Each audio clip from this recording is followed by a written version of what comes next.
Hello everyone, আসসালামু আলাইকুম। কেমন আছেন সবাই? আলহামদুলিল্লাহ, আমিও ভালো আছি। চলে আসলাম আবারও। তা এখন যাচ্ছি আর কি বাগানে। তো হঠাৎ করে আপনাদের ভাইয়া আসে বলে যে বাগানে কলা পেকে আছে, তো কলার কাউটা আসলে কাটতে হবে, তো তুমি চলে আসো। তাই আর কি আমি এখন দরজাগুলো লাগিয়ে দিচ্ছি, দিয়ে আর কি বাগানে যাব।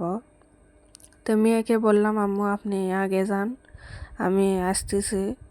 তো দরজাগুলো লাগিয়ে দিই। তো আমার মেয়ে আগে চলে গেল। তো আর কি আমি এখন যাচ্ছি। তো যে দেখি, তো এই পাশে আপনাদের ভাইয়া আর আমার মেয়ে দাঁড়িয়ে আছে।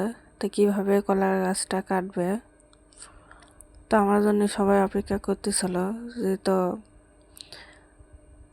একা একা কাটা সম্ভব না, কলার গাছটা তো কেটে ফেলেছে। তো আপনাদেরকে দেখাচ্ছে, তো দেখুন। তো জালের ওই পাশে আছে, তো আপনাদের ভাইয়া যে পাতাগুলো কেটে দিবে, দিয়ে কলার ঘাউটা এই পাশে পার করে দেবে। তো আমি হয়তো ওই পাশে যেতে পারবো না, তো এখান থেকে আর কি দেখাচ্ছি আপনাদেরকে। তো অনেক কলার গাছ আছে আর অনেক কলা হয়েছে। তো এই কলাগুলো বেশিরভাগই আমরা বেছে দিই, খুব একটা তেমন খাওয়া হয় না।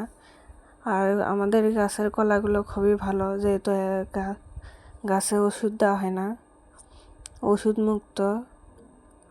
তো আমাদের গ্রামেরই অনেক মানুষ আছে কলাগুলো কিনে নেয়। এই পাতাগুলো আর কি গাছ থেকে কেটে দিল, তো দিয়ে কলার ঘাওটা কেটে দিবে। তো আমি এই পাশে দিচ্ছি।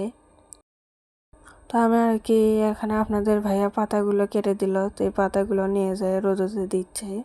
তো শুকানোর পরে আসলে আমি ওই পাতাগুলো বাড়িতে নিয়ে যাই। আমরা যখন বাড়িতে রান্না করি মাটির চুলায়, তখন এই পাতাগুলো লাগে। দেখুন, এই তো ঘাউরে 2টা কলা পেকে আছে। তো এই ঘাউটায় গাছ থেকে কাটা হয়েছে। আমাদের বাগানে এত পরিমাণে কলা হবে আমি আসলে ভাবতেও পারিনি কখনো।